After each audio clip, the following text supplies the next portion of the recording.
بسم الله الرحمن الرحيم.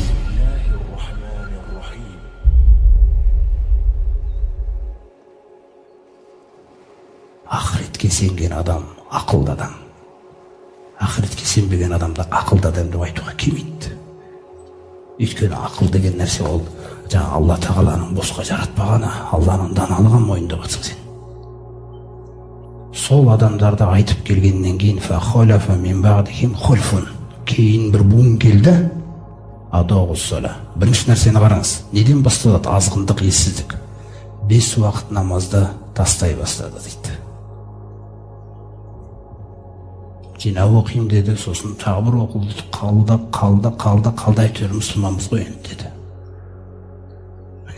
Сөйтіп намаз жайына қалғаннан кейін, намаз кеткен кезде не кетеді? Махаббат, ләззат, жаңа Алла тағалаға деген ықылас, махаббат, байланыс кетті ғой, үзілді ғой, связь жоқ қой. Телефонды звондаған кезіңізде сигнал жоқ деп тұрады ғой, мысалы.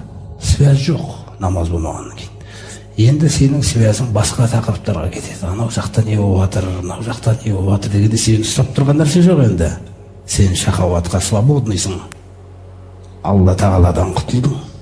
Көрдіңіз қандай тәрбиесінен шықтың. Алла тағала әрине ол рахымнан толық шығарып жүрмейді. Қайта күндердің бүгін қайтадан тура жолға алып келуі мүмкін. Бірақ жаңағы аяттың мағынасын қараңыз. Намазды жойды.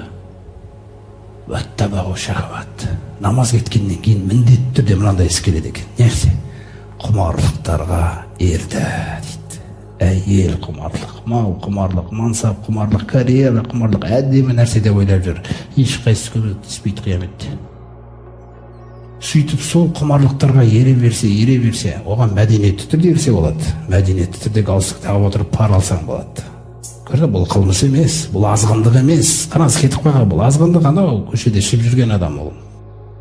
Бәрін сол жаққа қарай жібереді, ана жалғыз ішіп жүрген адам. Күллі қылмысты сол, азғынды сол, ессізде сол оқып қалғанда, қалғандары мәдениеттілер. Көрдіңіз бе? Сонда осы шахауат апара қай жаққа апарады түбінде десе, Тағала айтады. Фасауфа ялқауна ғойя. Жақында азғындықтың көкесіне жолығады дейді олар. Сол азғындықпен жаһаннам, ессіздікпен жаһаннам, ақылсыздықпен жаһаннам бір-бір үшін жаралған. Бір-бір үшін жаралған. Тақуалық, естілік, жәннат, бұлар бір-бір үшін жаралған. Алланың бізден қалайтыны есті бол, ессіз болма. Сол нәрселерді айтып жатыр. Есті болсаң, сенің сау жүрегің сау болады, ауру аз болады. Емдеу де қолдан келетін болады, бір аятты оқи салсақ өзімізге.